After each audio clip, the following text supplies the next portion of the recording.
같이 읽어요. 1장 7절. 여호와를 경외하는 것이 지식의 근본이거늘 미련한 자는 지혜와 훈계를 멸시하느니라. 내 아들아, 네 아비의 훈계를 들으며 내 어미의 법을 떠나지 말라. 이는 내 머리에 아름다운 관이요 내 목에 금사슬이니라. 악한 자가 너를 꿰일지라도 따르지 말라. 그들이 내게 이르기를 우리와 함께 가자. 우리가 가만히 엎드렸다가 사람의 피를 흘리자. 죄 없는 자를 까닭 없이 숨어 기다리다가 소울같이 그들을 산채로 삼키며 무덤에 내려가는 자를 같이 통으로 삼키자. 보화를 얻으며 빼앗은 것으로 우리 집을 채우리니 너는 우리와 함께 제비를 뽑고 우리가 함께 전대 하나만 두자 할지라도 내 아들아, 그들과 함께 길에 다니지 말라. 내 발을 금하여 그 길을 밟지 말라. 대저 그 발은 악으로 달려가며 피를 흘리는데 빠름이니라. 새가 보는 데서 그물을 치면 헛일이겠거늘 그들이 가만히 엎드림은 자기의 피를 흘릴 뿐이요 숨어 기다림은 자기의 생명을 해할 뿐이니 이익을 탐하는 모든 자의 길은 다 이러하여 자기의 생명을 잃게 하느니라. 지혜가 길거리에서 부르며 광장에서 소리를 높이며 시끄러운 길목에서 소리를 지르며 성문 어귀와 성중에서 그 소리를 발하여 이르되 너희 어리석은 자들은 어리석음을 좋아하며 거만한 자들은 거만을 기뻐하며 미련한 자들은 지식을 미워하니 어느 때까지 하겠느냐. 나의 책망을 듣고 돌이키라. 보라, 내가 나의 영을 너희에게 부어주며 내 말을 너희에게 보이리라. 내가 불렀으나 너희가 듣기 싫어하였고 내가 손을 폈으나 돌아보는 자가 없었고 도리어 나의 모든 교훈을 멸시하며 나의 책망을 받지 아니하였은즉 너희가 재앙을 만날 때에 내가 웃을 것이며 너희에게 두려움이 임할 때에 내가 비웃으리라. 너희의 두려움이 광풍같이 임하겠고 너희의 재앙이 폭풍같이 이르겠고 너희에게 근심과 슬픔이 임하리니 그때 너희가 나를 부르리라. 그래도 내가 대답하지 아니하겠고 부지런히 나를 찾으리라. 만나지 못하리니 대저 너희가 지식을 미워하며 여호와 경외하기를 즐거워하지 아니하며 나의 교훈을 받지 아니하고 나의 모든 책망을 업신여겼음이니라. 그러므로 자기 행위의 열매를 먹으며 자기 꾀에 배부르리라. 어리석은 자의 퇴보는 자기를 죽이며 미련한 자의 안일은 자기를 멸망시키려니와 내 말을 듣는 자는 평안히 살며 재앙의 두려움이 없이 안전하리라. 아멘. 아버지 감사합니다. 영광 받아 주시옵소서. 아버지의 십자가 앞에 그 사랑의 십자가 앞에 아버지 저희 아버지 아들들 다시 모였습니다. 아버지 축복하여 주시니 감사하고 모두에게 각자에게 너는 내 아들이다. 내가 너를 사랑한다 라고 말씀해 주시니 감사합니다. 모든 의심과 공허와 무의미와 혼돈과 흑암과 죽음의 모든 권세가 우리 마하나임의 아들들로부터 전부 끊어져 나간 것을 아버지 감사드리며 여호와의 영광이 아버지의 아들들에게 임하고 여호와의 빛이 아버지의 아들들에게 생명으로 임하게 해주신 것 감사드립니다. 하나님 아버지 빛으로 영광으로 하나님의 영광으로 아버지 이들이 살아나게 인도하여 주시고 여호와의 길에 아버지 이들이 길을 대로로 넓히는 시온의 영광을 드러내는 아버지의 귀한 아들들로 만들어 주시옵소서. 옥로기와 상관이 여호와 하나님 귀한 아들들 불러주셨사오니 두 우리 아버지의 귀한 아들들 영혼 육 안에 여호와 하나님 임재하여 주시고 성령으로 거룩한 하나님의 영으로 임재하여 주셔서 이 두 아들의 인생을 아버지 이끌어 주시고 더 이상 세상에서의 공허와 의심과 불만과 좌절이 없도록 인도하여 주시며 무엇을 하든지 어떠한 상황이든지 여호와 하나님 모든 것을 창조하신 우주의 신이신 우리 유일한 아버지 그 사랑이 우리 내 안에 있으니 나는 행복하다라고 외치는 귀한 두 아들이 될 수 있도록 축복하여 주시옵소서. 우리 응록이와 상관이의 앞으로의 인생의 길에서 이 둘의 아버지를 향한 길을 방해하는 모든 더러운 흑암의 권세, 의심의 영, 좌절의 영, 절망의 영, 모든 악한 영들은 나사렛 예수 그리스도 이름으로 명령하니 응록이와 상관이의 영혼 육으로부터 묶임을 받고 떠나갈 치여다. 여호와의 거룩한 영 성령만이 이들의 영혼 육에 충만히 임재하여 주시고 이들의 삶을 축복으로 인도하여 주시옵소서. 아버지, 오늘 말씀을 또 듣습니다. 아버지의 귀한 아들들 아버지 앞에 무릎 꿇고 아버지 우리의 모든 지난 죄를 고백하고 아버지 거룩한 말씀을 받사오니 아버지 말씀하여 주시고 우리에게 지혜로 예수 그리스도의 십자가의 지혜로 더하여 주시옵소서. 감사드립니다. 예수 그리스도 이름으로 기도하였습니다. 아멘. 네.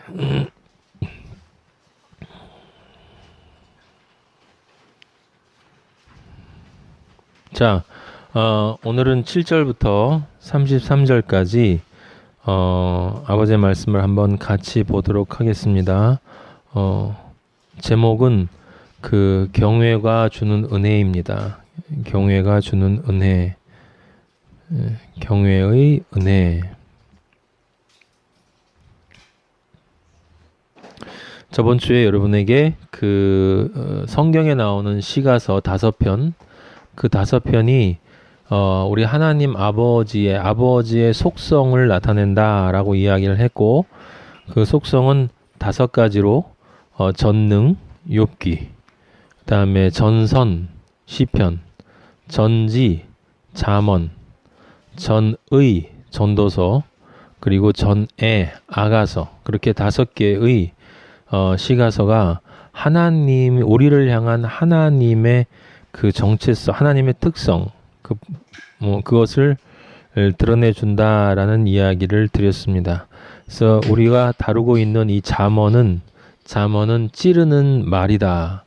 찌르는 말, 우리의 혼과 영과 및 관절과 골수를 찔러 쪼개서 하나님 아버지를 모르고 살던 그런 우리의 존재를 하나님 아버지를 경외하는 존재로 바꾸어내는, 그렇게 재창조하는 그런 글이다 라고 말씀을 드렸고, 그래서 저번 주에 우리 1장 1절에서 6절까지에 이르는 그 서론을 공부를 했어요. 서론. 그 서론에서 핵심은 잠언을 읽을 때, 성경 전체를 읽을 때도 중요하지만 이 특히 잠언을 읽을 때 정말 중요한 것은 그 영과 혼과 육의 분별이에요. 영과 혼과 육의 분별. 이 세상에는 그 3가지의 길이 있다. 3가지의 세계가 있다. 세상이 있다. 그래서 육의 세상이 있고, 마음의 세상이 있고, 육의 세계가 있고, 마음의 세계가 있고, 영의 세계가 있다. 영의 세계가 있다라고 하는 것.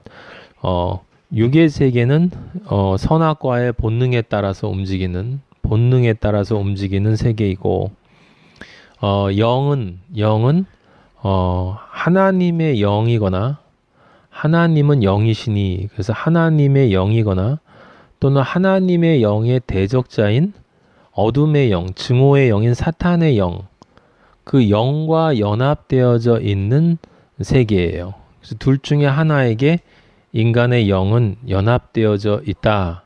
그래서 우리가 하나님 아버지를 모를 때는 이 세상 혼돈과 공허와 흑암을 가져다주는 어둠의 영과 연합되어 있기 때문에 무엇을 해도 진정한 행복을 누릴 수가 없는 상태. 그것을 성경에서는 뭐라고 하냐면 죄라고 한다. 하나님 아버지를 선택하지 않고 내 영이 어둠의 영을 선택한 상태를 모르고 살아온 것, 그것을 죄라고 하고, 그래서 죄라고 하는 단어의 어원이 하마르티아고, 하마르티아의 뜻은 관역을 잘못 쏘는 것이다. 관역을 잘못 쏘는 것, 틀린 관역을 쏘는 것. 양궁 선수가 관역을 잘못 쏘듯이 우리의 영이 하나님 아버지를 향한 관역을 쏘아야 하는데 하나님 아버지가 아닌 어둠의 영, 증오의 영에게 관역을 쏘고 그 영이 연합을 해버리면 당연히 내 영이 몸과 마음도 그 영의 길에 따라서 갈 수밖에 없기 때문에 결코 행복할 수가 없는 것이다. 그래서 아주 논리적인 것이다. 인간 존재의 현실이라고 하는 것은 그 세 가지를 이해를 해야 잠언을 이해할 수 있어요. 그건 무슨 뜻이냐면 여기 잠언 우리가 1장 6절까지도 봤었는데 그 잠언에서 나와 있는 모든 말들은 첫 번째 세상인 6으로 읽을 수가 있어요. 6으로 읽을 수 있어요. 그래서 우리가 1장 8절을 볼 때 내 아들아 내 아비의 훈계를 들으며 내 어미의 법을 떠나지 말라라는 말을 6으로 읽으면 나를 낳아준 엄마 아빠의 말을 잘 들으란 뜻이에요. 엄마 아빠가 세상을 경험했고 나보다 세상을 더 잘 알기 때문에 그 두 사람의 말을 잘 들으면 네 인생이 편하다라는 뜻이야. 그게 육의 관점에서 읽는 것이고 혼의 관점에서 읽을 때는 내 아들 아버지와 어머니가 누가 되냐면 내 삶의 멘토가 돼요. 멘토 정신적인 지주가 되는 사람. 그 사람이 살아있건 아니면 죽은 영웅이건 어떤 종교 지도자였건 아니면 철학자였건 아니면 어떤 심리학자였건 또는 이 사회에서 성공한 CEO들이건 과거의 링컨이나 존경할 만한 어떤 사람이건 내 삶의 멘토의 말을 잘 들어야 되겠다라고 하는 거죠. 그래서 이 두 가지 관점에서 육과 혼의 관점에서 이 1장 8절을 해석하면 이 성경은 죽음의 성경이 되는 거예요. 왜냐하면 아버지를 모르는 성경이기 때문에. 그래서 영의 관점으로 세 번째 1장 8절을 읽으면 내 아비와 어미를 합쳐서 우리의 어머니도 되어주시고 우리의 아버지도 되어주신 진정한 부모는 영적 부모는 하나님 아버지다. 하나님 아버지가 하나님 어머니도 된다라고 하는 거예요. 그래서 하나님 아버지는 영적 존재이기 때문에 우리 육의 아버지 어머니라는 그런 분리된 존재가 없어요.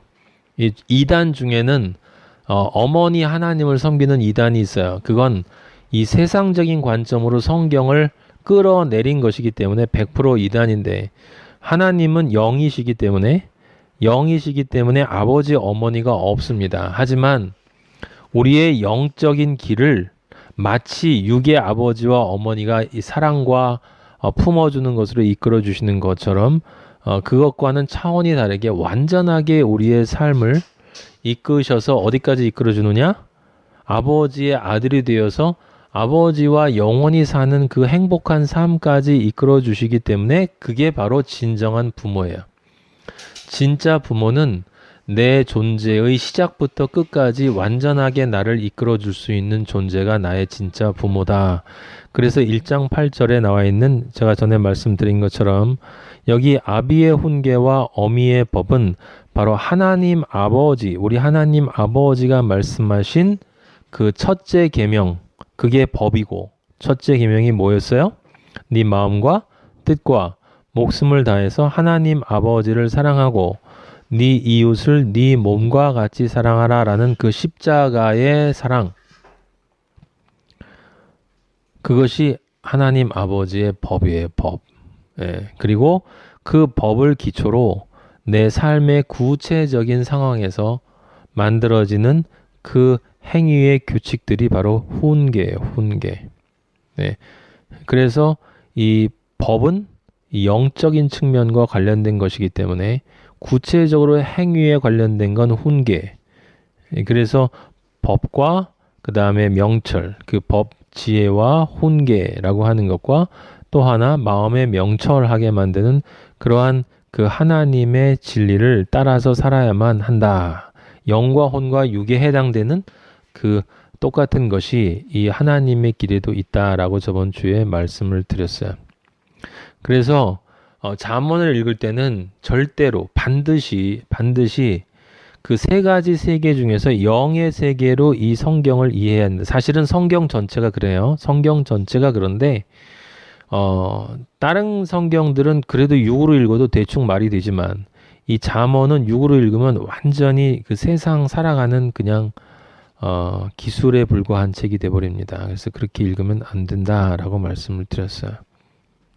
하나님의 지혜에 관한 책이에요. 하나님의 지혜, 하나님의 지식, 하나님의 훈계, 하나님의 법. 예, 전부 영과 관련된 거다. 그래서 그것을 알아야 우리의 마음이 바뀌고 우리의 행위가 바뀐다라고 말씀을 드렸습니다.